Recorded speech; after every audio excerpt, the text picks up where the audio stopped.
उतना high class middle मतलब family नहीं है, बट हर चीजें जो होती है ना वो हमारे हाथ में होती है। एक अच्छा माहौल क्रिएट करना जरूरी नहीं कि बड़े लोग ही करेंगे, आप किसी अच्छे पैसे की जरूरत है उसके लिए एक अच्छा माहौल हर कोई क्रिएट कर सकता है। ठीक है, तो कुछ छोटे छोटे पॉइंट्स जिस पे आज हम चर्चा कर सकते हैं, जैसे कि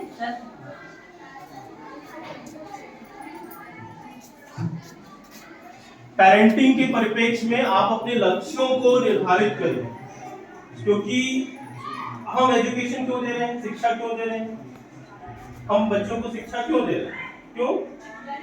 क्योंकि वो एक अच्छा नौकरी पा ले, अच्छा अपने पैरों पे खड़ा हो जाए, ये चीजें हैं क्या? दो अच्छा नागरिक है ना। ये तीसरा है जो बहुत प्रायोरिटी में बहुत लास्ट में ही है अभी, है ना। पहला प्रायोरिटी आपने ही बताया कि एक अच्छी नौकरी पा ले, दूसरा ये बताया कि वो अपने पैरों पे खड़ा हो जाए, और तीसरी प्रायोरिटी ये है कि वो एक अच्छा नागरिक हो। पहली प्रायोरिटी पे ये रहे कि वो एक अच्छा नागरिक हो, ठीक है, क्योंकि पहले शिक्षा का उद्देश्य ही वही था कि बच्चे पहले उसके अंदर जो गुण अच्छे व्यक्ति के हैं, एक अच्छे मनुष्य के अंदर कितने गुण होने चाहिए। तो अगर मैं आपसे पूछूं तो आप लोग मुश्किल से 5-6 गुण ही बता पाओगे कि बच्चे को सच बोलना चाहिए, बच्चे के अंदर ईमानदारी होना चाहिए, बच्चा जो है आज्ञाकारी होना चाहिए, है ना।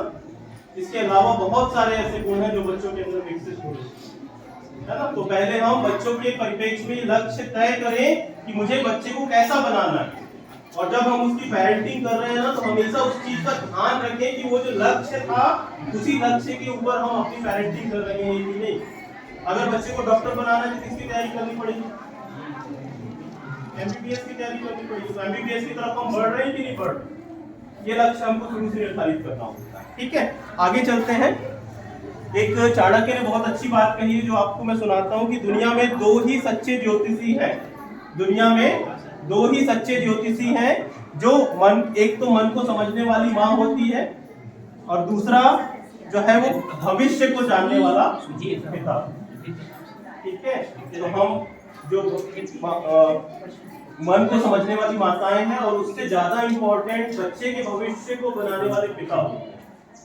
और ये एक साइकोलॉजिकल रिसर्च बोलता है कि जिस बच्चे के पेरेंटिंग में पिता का योगदान ज्यादा होता है, और पेरेंटिंग किसको बोलते हैं कि ये जो मीडियम अटेंड करना, बच्चों की शिक्षा से रिलेटेड चीजों को हमेशा पूछते रहना, ध्यान देते रहना कि बच्चा कहाँ पढ़ रहा है, कहाँ कमजोर है, कौन सी चीज में ज्यादा ध्यान दे रहा है, उसकी योग्यता किस चीज में ज्यादा है, उसका रुझान किस तरफ ज्यादा है, वो अपने किस विषय में पारंगत हासिल कर रहा है, ये सब चीजें पिता को ज्यादा ध्यान में आती है।